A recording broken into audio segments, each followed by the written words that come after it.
मेरा नाम है आयुष जैन। आज हम लोग अपने हल्ला बोल की नई सीरीज में video number 3 income and expenditure account लेकर के आए हैं। तो जल्दी से लाइक शेयर एंड सब्सक्राइब कर दो। कर दिया, पढ़ाओ। हाँ चलो पढ़ते हैं। देखो इनकम एंड एक्सपेंडिचर अकाउंट आज बेसिकली मैं आपको न्यूमेरिकल सॉल्व करके बताऊंगा इस वीडियो में। ये जो थर्ड वीडियो है इसमें तो हम लोग भैया देखे थे कल रिसिप्ट एंड पेमेंट अकाउंट। मैंने आपको कल रिसिप्ट एंड पेमेंट अकाउंट समझाया है। अगर आपने वो वीडियो नहीं देखा है रिसिप्ट एंड पेमेंट अकाउंट कैसे बनाते हैं तो डिस्क्रिप्शन में दिया हुआ है लिंक, उस वीडियो को भी जाकर के देख लेना। अब हम लोग देख रहे हैं आज इनकम एंड एक्सपेंडिचर अकाउंट कैसे बनाते हैं। आप कुछ बात समझना, इनकम एंड एक्सपेंडिचर अकाउंट ये वैसा ही बनता है यहाँ पे जैसे प्रॉफिट एंड लॉस अकाउंट बनता था। प्रॉफिट एंड लॉस अकाउंट में हम लोग क्या निकालते थे, नेट प्रॉफिट निकालते थे। सेम वैसे ही यहाँ पे क्या निकलेगा, सरप्लस। और ये सरप्लस जाकर के कहाँ जुड़ जाएगा, ये नेट प्रॉफिट जाके जुड़ जाता था हमारा बैलेंस शीट में कैपिटल में। ये कैपिटल में हम इस नेट प्रॉफिट को ऐड कर देते थे तो हमारा क्या जाता था, क्लोजिंग कैपिटल आ जाता था।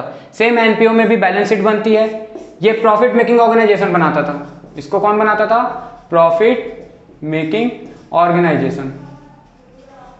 और इसको कौन बनाता है, not for profit making organisation. मतलब एनपीओ प्रॉफिट तो कमाता है पर उसका मेन मोटिव अर्निंग प्रॉफिट बिल्कुल भी नहीं है, वो उसका सेकेंडरी मोटिव हो सकता है। तो यहाँ पे भी वो बैलेंस शीट बनाता था तो उसके पास क्या होता है, कैपिटल फंड। मैंने आपको बताया ये कैपिटल फंड कहाँ से आता है, ओनर्स या मेंबर्स जो एनपीओ के होते हैं वो डोनेशन देते हैं या ग्रांट देते हैं, वही एनपीओ का कैपिटल फंड बन जाता है। इस एनपीओ का कैपिटल फंड बन जाता है और इसी के पास पड़े रहता है। तो यहाँ से जो इनकम एंड एक्सपेंडिचर से इसको सरप्लस आता, ये सरप्लस कहाँ ऐड हो जाता, कैपिटल फंड में ऐड हो जाता।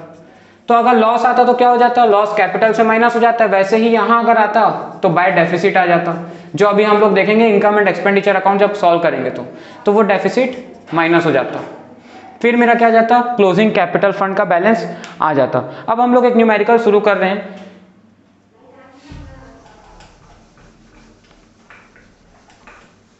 देखो बोला क्या है क्वेश्चन में, on the basis of the following information calculate amount of stationery to be debited to income and expenditure account. मतलब हमको दे दिया कितने अमाउंट की स्टेशनरी हमने कंज्यूम करी इस साल में। इनकम एंड एक्सपेंडिचर अकाउंट जो होता है ना बेसिकली वो हमारा एक्रूअल बेसिस पे बनता है। मतलब कि अगर वो कैश में पेमेंट ना भी हुआ हो और वो खर्चा अगर इसी साल का है तो वो इसी साल का एक्सपेंडिचर माना जाएगा। अगर मान लो आप रेंट देते हो, आपने रेंट दे दिया 11 महीने का, समझना बात को। मैं इनकम एंड एक्सपेंडिचर अकाउंट एक छोटा सा बना के समझा देता हूँ। सपोज कर लो आपके पास कुछ चीजें रिसिप्ट आई, मान लो आपने किसी प्रकार का सेल करा था, आपको कैपिटल रिसिप्ट आ गई थी।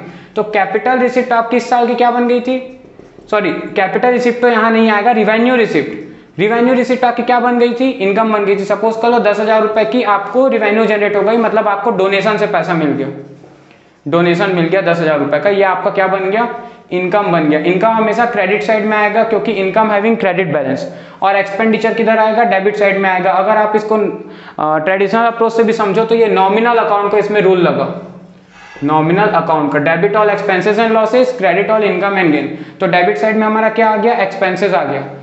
तो एक बात समझना कि अगर मेरा जैसे खर्चा आया रेंट, मैंने रेंट पे किया 11 महीने का 11,000 रुपए, कितने मंथ्स के लिए पे किया हूं, फॉर द 11th मंथ। लेकिन साल के एंड में बनाते हैं हम इस इनकम एंड एक्सपेंडिचर अकाउंट को फॉर द ईयर एंडेड। तो साल भर का जो हमारा रेंट होता वो कितना होता भाई, 11 मंथ का रेंट था 11,000। तो एक महीने का रेंट कितना होगा, 1,000। तो 12 महीने का रेंट कितना हो गया, 12,000, 12 मंथ्स का। तो हमको इस साल पे कितना करना था, खर्चा हमारा कितना हुआ, 12,000 का खर्चा हुआ। भले ही आउटस्टैंडिंग है तो क्या हो गया, तो हम इसमें क्या करेंगे, प्लस कर देंगे रेंट, आउटस्टैंडिंग 1,000, और हम आउटर कॉलम में कितना एक्सपेंस दिखाएंगे इस साल का, 12,000 का एक्सपेंस दिखाएंगे। इसका मतलब ये जो आउटस्टैंडिंग बन के ऐड हो गया इसको हम लोग बोलते हैं क्या, एक्रूड। एक्रूड, तो एक्रूड जो है एक्रूअल बेसिस ऑफ अकाउंटिंग के बेस पे ये बनता है हमारा क्या, इनकम एंड एक्सपेंडिचर अकाउंट। हम जो कैश अकाउंट बनाते, मतलब रिसिप्ट एंड पेमेंट अकाउंट बनाते थे वो कैश बेसिस पे बनता था। हम जो रिसिप्ट एंड पेमेंट अकाउंट बनाते थे वो कैश बेसिस पे बनता था। मतलब कि कैश आ रहा है तो रिसिप्ट साइड में, जा रहा है तो पेमेंट साइड में। रिसिप्ट डेबिट साइड होता था, पेमेंट क्रेडिट साइड होता था। पर यहाँ पे ऐसा नहीं होता, यहाँ पे cash plus accrual basis of accounting दोनों ही चीजों को हम रिकॉर्ड करते हैं। एक क्वेश्चन है जिसके बेस पे आपको स्टॉक ऑफ स्टेशनरी कैसे कंज्यूम हुआ, ये मैं आप लोग को एक क्वेश्चन के बेस पे समझाऊंगा, आप लोग को और अच्छे से क्लियर होगी ये बातें। कि इनकम एंड एक्सपेंडिचर अकाउंट आपको बनाना कैसे है। देखो, on the basis of following information calculate the amount of the stationery to be debited in income and expenditure account on the year ended 31 March 2011। मेरे को स्टॉक ऑफ स्टेशनरी 1 अप्रैल की दे दी है, 1 April 2010 की दे दी 6,000 रुपए की। Creditor on stationery on 1 April 2010 दे दिया है 4,000 रुपए का। Amount paid stationery on 31 March 2011 21,600। Stock of stationery on 31 March 2011 1,000 और creditor for the stationery on 31 March 2011 2,600 रुपए का। कुछ टर्म मेरे को दिए हुए हैं। देखो, करंट ईयर में मैं अमाउंट कितना पे कर रहा हूँ, करंट ईयर में मैं कितना अमाउंट पे कर रहा हूँ स्टेशनरी के लिए, तो ये मैं बना लेता हूँ एक छोटा सा नोट, जो मेरा वर्किंग नोट बनता है ना, तो वर्किंग नोट बना रहा हूँ कि मैं स्टेशनरी कितना कंज्यूम हुआ, is being consumed, that is to be shown in income and expenditure account. तो इनकम एंड एक्सपेंडिचर अकाउंट में मेरे को कितना स्टेशनरी का कंजप्शन दिखाना है, ये देखना है। देखो, मैंने इसके लिए अमाउंट कितना पे किया है, तो amount paid for the stationery, मैंने स्टेशनरी के लिए जो पेमेंट किया वो पेमेंट है 21,600 रुपए का, इस साल मैं पे कर रहा हूं। आप क्वेश्चन में देखो, amount paid for the stationery during the current year आपको दिया हुआ है 21,600 रुपए का। इसमें मैं ऐड कर दूंगा क्या, जितना भी मेरे पास स्टेशनरी का स्टॉक इस साल ओपनिंग डेट पे पड़ा हुआ है, मतलब पिछले साल 1 अप्रैल 2010 का आपको देखो ओपनिंग स्टेशनरी दिया है, वो पिछले साल की स्टॉक था, तो इस साल का वो क्या बन जाएगा, ओपनिंग स्टॉक बन जाएगा। तो ये भी तो मेरे पास यूज होने के लिए पड़ा हुआ है ना, तो ओपनिंग स्टॉक कितना दिया हुआ है मेरे को, 6,000 रुपए का स्टेशनरी का दिया हुआ है क्वेश्चन में। ये पिछले साल का था क्लोजिंग, तो इस साल का क्या बन गया, ओपनिंग बन गया। अब इसके लिए मेरे पास क्रेडिटर थे मेरे एंड में, एट द एंड में जो मेरे क्रेडिटर थे वो 2,600 के थे। बात समझना मैं क्या बोल रहा हूँ। अगर मान लो इस साल ओपनिंग स्टॉक था मेरा 6,000 का, तो वो इसी साल कंज्यूम हुआ होगा। पिछले साल का क्लोजिंग स्टॉक इस साल ओपनिंग बन गया स्टेशनरी, मतलब 6,000 का सामान हमारे पास साल के शुरुआत से पड़ा हुआ है, और ये सामान जो है स्टेशनरी का वो इस साल इस्तेमाल हो रहा होगा, इसीलिए हम ओपनिंग स्टॉक को जितना भी इस साल अमाउंट हम पे करें स्टेशनरी खरीदे हैं उसमें ऐड कर देंगे, और जितने हमारे उधारी खरीदे हैं, जो कैश में पेमेंट करें वो यहाँ आ गया, जो हम कैश में पेमेंट करें 21,600 का वो यहाँ आ गया, उसमें हम क्या करेंगे, ऐड कर देंगे। क्या ऐड कर देंगे, जितने के हमारे क्रेडिटर हैं एट द एंड, मतलब इस साल के एंड में, क्योंकि वो क्रेडिटर भी तो हमने परचेज इसी साल किया होगा ना, तो total purchase plus opening stock को हमने ऐड कर दिया। और क्या माइनस कर देंगे, तो बिल्कुल सही, हम क्लोजिंग स्टॉक इससे माइनस कर देंगे।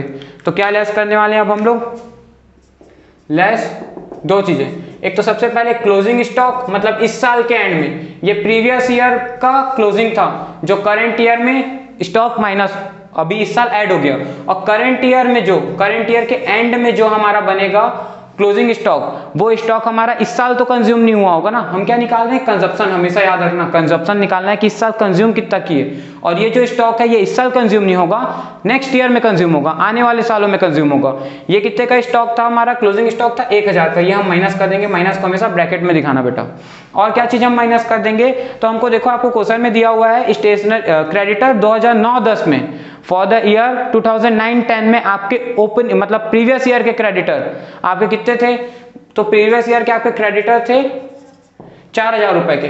अब एक बात समझना, जो प्रीवियस ईयर के क्रेडिटर हैं, पिछले साल के क्रेडिटर हैं, उसको आपने कहीं ना कहीं पेमेंट इस अमाउंट में इंक्लूड करा होगा, और भाई आपको निकालना कंजप्शन इस साल का है ना, ये जो क्रेडिटर बने होंगे ये पिछले साल हमारे ऐड हो गए होंगे, पिछले साल में ऐसे एट द एंड करके, और कंजप्शन में जुड़े होंगे पिछले साल के, पर उसका पेमेंट हमने इस साल किया है, तो हम अपने पेमेंट से उसको माइनस कर देंगे, ताकि नेट क्या निकल जाए, इस साल कितना हमने कंज्यूम किया ये निकल जाए। तो ऐसा करने से क्या निकल गया आपका, कितने की आपने stationery consumed during the year, कौन से ईयर में अपनी निकली, 2011, 12, 11, 12 में कितनी हमारी कंजप्शन निकली, और ये निकल गई हमारी अमाउंट 26,200, और इसको हमको दिखाना पड़ेगा इनकम एंड एक्सपेंडिचर अकाउंट में। जब हम इनकम एंड एक्सपेंडिचर अकाउंट बनाएंगे ना, तो ये एक्सपेंडिचर साइड में हम दिखाएंगे कितना, टू स्टेशनरी, कितने अमाउंट से दिखाएंगे, तो 26,200 से डेबिट साइड में। ये बात आपको समझ में आई। तो ऐसे ही हम बहुत सारे टर्म्स, जैसे कि मैंने अभी आपको स्टेशनरी का कंजप्शन समझाया, ऐसे ही मैंने आपको रेंट का आउटस्टैंडिंग समझाया था, ऐसे ही मैं आपको एक अलग से इसके लिए वीडियो बना दूंगा सब्सक्रिप्शन के लिए, कि सब्सक्रिप्शन का वो वाला पैसा हम रिकॉर्ड करते हैं जो इस साल रिसीव हुआ, प्लस हमारे को अगर उसमें किसी प्रकार का फ्यूचर का पेमेंट रिसीव हुआ उसको हम माइनस कर देंगे, या पिछले साल का सब्सक्रिप्शन भी इस साल मिल गया उसको भी माइनस कर देंगे, ताकि नेट सब्सक्रिप्शन का इस साल कितना पैसा मिला वो हमारी इनकम बनेगी।